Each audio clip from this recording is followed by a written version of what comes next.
Is handshake loading? That's the question which I want to pose to you guys on this platform today. Johnson Sakaja, the governor for Nairobi, today nominated members of his county executive committee, basically his cabinet. And from that list, I've spotted two close allies, very close allies, of Raila Amolo Odinga to that list. These two people are also very close friends of mine. And that's why I'm posing that question. And two things comes to my mind. Number one, there is no way these two people can be appointed by Sakaja without the approval of William Samoei Arap Ruto and those of Raila Amolo Odinga. No way. Nairobi is big, and Nairobi is normally discussed as part of the national agenda. When Sakaja was being nominated by Kenya Kwanza, it was part of national discussion. When Igathe was being nominated by Azimio, it was part of national agenda. So which means the members of cabinet who will serve under Sakaja cannot just be appointed without the approval of Ruto. And these two individuals, in my view, they could be more, but I'm talking of the ones I know because they are personal friends to me. Ibrahim is a personal friend to me. Rosemary is also a very good friend of mine. There is no way, based on their loyalty, they can take up these roles without approval of Raila Amolo Odinga. Ibrahim is a quiet gentleman. That's why most people really don't know him. But those who associate with Raila Odinga, those who have interacted with Raila Odinga, they know Ibrahim so well. He's a close ally, he's a personal assistant, he's the guy who Raila Odinga would always go out with whenever he's, for example, if he's traveling outside the country. Chances are he always travels with Ibrahim. So that's number one. Number two, is there a chance that Joseph Sakaja is being futuristic? Is looking beyond 2022 and now is focusing on 2027 and therefore defying Ruto by just making these appointments? Or is it possible that Sakaja just went into some agreement with ODM and ended up appointing these people? Let me take you through these appointments very briefly. This is what Sakaja posted. I'm just a bit of it. It is my pleasure to introduce my nominees for the County Executive Committee members. Governor's list of Executive Committee members. Number one, there is Finance and Economic Affairs, who is Charles Kerich. In fact, Joseph Sakaja delayed naming his cabinet. And there were speculations all over. At some point, there were speculations that William Ruto had insisted that he had to appoint, 3 Kalenjins and specific dockets. And that Sakaja refused. And that's why when he went to State House, he was kicked out. I hope you've heard all those stories. I never analyzed them because I could not verify them. But there were those stories. So Kerich is going to be the finance minister. I think it's a Kalenjin. Then there is innovation and digital economy. We are going to have Michael Gumo. I think Michael Gumo is a son to Fred Gumo. He contested in the Westland, if I'm not wrong. I could be wrong. Maybe you should remind me. But I remember there was a son to Gumo who really contested in Westland. Then there is talent, skills development, and care. There is Brian Mulama. Don't know him. Then there is mobility and works. There is going to be Patrick Mbogo. Then there is built environment and urban planning, another lucrative one that has been given to Stephen Gathwaita Mwangi. Don't know him. Now, number 6, Boroughs Administration and Personnel, Mr. Ibrahim Auma Nyangoya, son of Homa Bay, Ringa Kojwach. has been appointed as a cabinet or as a member of the County Executive Committee for Nairobi. Number 7 is Business and Hustlers Opportunity, Rosemary Kariuki. Rosemary Kariuki currently serves as the Director of Membership and Recruitment at Orange House. In fact, Rosemary is one of the most loyal individuals at Orange House. Remember, in 2013, Rosemary also worked as a director in Raila Odinga's campaign secretariat with Wafula Buke. And when Raila Odinga didn't win, that's how she was moved alongside Wafula Buke to serve at Orange House. Wafula Buke was the director of policy and strategy. Rosemary Kariuki was the director for membership and recruitment. And I think because of that membership and recruitment, that's why he's talking of business and hustler opportunities. And Sakaja is saying the two sectors we have introduced, boroughs administration and personnel, together with business and hustlers opportunity, will directly report to Deputy Governor Musheru.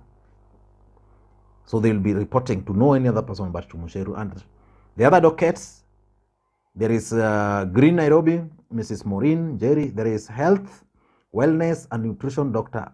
Anastasia Nyaleta. Then there is Inclusivity, Public Participation and Customer Care, Susanna Silanto. Those are the executive members. And ladies and gentlemen, two close allies of Raila Odinga have made it to that list. I want us to do a critical analysis. What is really cooking? Before we do that, for those who are watching the channel for the first time, please take a second or two, click the subscribe button so that next time we produce a video like this, YouTube will automatically notify you. And to the subscribers, I want to continue thanking you guys for your continued support, because without that support, this channel cannot be where it is. Now, let us get back to the main issue. Why do you think Sakaja would pick two close allies of Raila Amolo Odinga? Get it from me. These two people are very close allies of Raila Amolo Odinga. Kariuki has been Raila Odinga's eye at Orange House. For those who don't know, Rosemary is the daughter of the late J.M. Kariuki. Ibrahim has been one of the trusted personal assistants to Raila Amolo Odinga.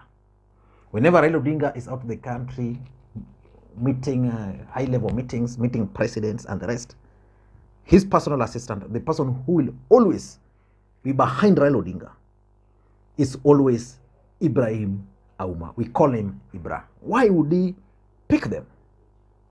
Number one, I think Johnson Sakaja is probably looking into the future.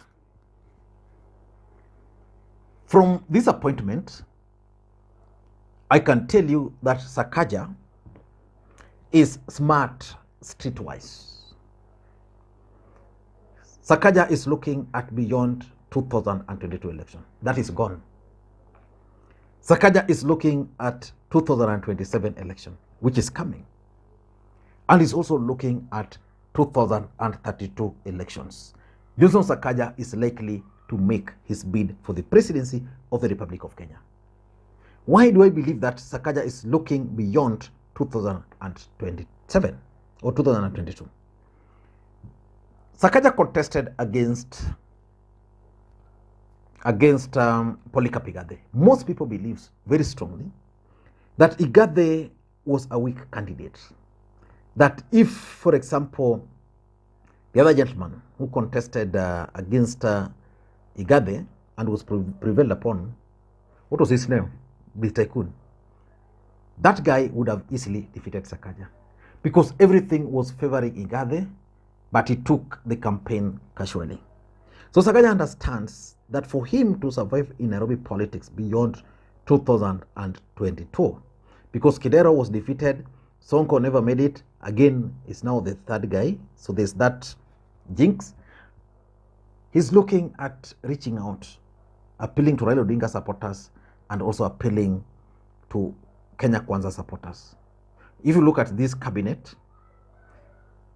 it is clearly meant to serve post-2022 politics. Number two, which I think could be the main thing, is handshake. I don't think Sakaja can make these appointments without the approval of Ruto. Ruto is the president of the Republic of Kenya. If Sakaja submitted the names to him, he probably went through that list. Okay, this is the list. Sakaja, who is this Ibrahim? Of course, Ibrahim, being Raila Odinga personal assistant, has interacted with Ruto on several occasions. Why is he in the list? And ni mtu wa Tinga. What about Rosemary Kariuki? Rosemary Kariuki is the director of recruitment at Orange House.